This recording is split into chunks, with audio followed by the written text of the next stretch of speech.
శేఖర్ భాష మీ నుంచి మీకు ఎట్లా థ్రెట్ ఉంది? అతను ఏం చెప్తున్నాడు? అసలు శేఖర్ భాషకి నాకు ఏమన్నా వ్యక్తిగతంగా గొడవలు ఉన్నాయి.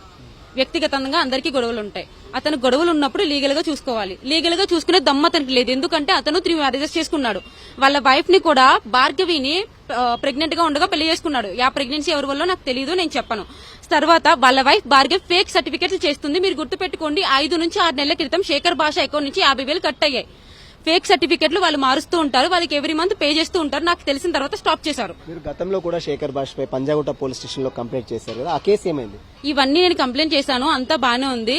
చార్జ్ షీట్ కి 4 నెలలు టైం తీసుకున్నారు. కేసు కట్టారు, సెక్షన్స్ ఉన్నాయి, నా దగ్గర ఎఫ్ఐఆర్ కాపీ ఉంది. కాకపోతే ఎస్పీ రికమెండేషన్, శేఖర్ భాష రికమెండేషన్స్ వల్ల 4 నెలలు చార్జ్ షీట్ కి కట్టారు. కానీ కేసు అయితే అయ్యింది, ఎందుకంటే నా వైపు న్యాయం ఉంది.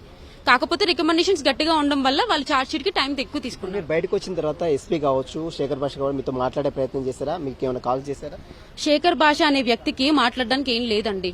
అతను ఒక లాయర్ కాదు, ఎవరికన్నా పెయిన్ వస్తే తెచ్చడానికి డాక్టర్ కాదు, అడ్వకేట్ కాదు, మీడియా కాదు, ఏది కాదు. జస్ట్ ఒక బిగ్ ఎఫ్ఎం రేడియో ముందు కూర్చుని హాయ్ హలో ఎలా ఉన్నారు, తిన్నారా, ఏం కూర, ఏం టిఫిన్ చేశారు అని అడిగే ఒక వృత్తిలో ఉన్న అతను. మనుషుల్ని ఎంటర్టైన్ చేయడానికి ఉన్నాడు, మనుషుల జీవితాలని ఎంటర్టైన్మెంట్ గా తీసుకోవడానికి అతను లేడు. అలా ఉన్న వ్యక్తి అక్కడే ఉంటే బాగుండేది. అతనికి అక్కడ డబ్బులు సరిపోవట్లేదు. సో ఇలా ఇప్పుడు నేను కేసు పెట్టానండి, నాకు ఆపోజిట్ గా చెప్పాడు. లావణ్య గారు కేసు పెట్టారు, ఆవిడకి ఆపోజిట్ గా చెప్పారు. మిత్ర గారు కేసు పెట్టారు, ఆవిడకి ఆపోజిట్ గా చెప్పారు. ఈ జానీ మాస్టర్ అంటే ఎవరో ఒక ఆవిడ పెట్టారు. రేపు పొద్దున్న మా ఇంట్లో ఇంకో పెళ్ళైనా, మీ ఇంట్లో ఇంకో పెళ్ళైనా వాళ్ళు వచ్చి కేసు పెట్టినా కూడా వాళ్ళే డాష్ అంటాడు.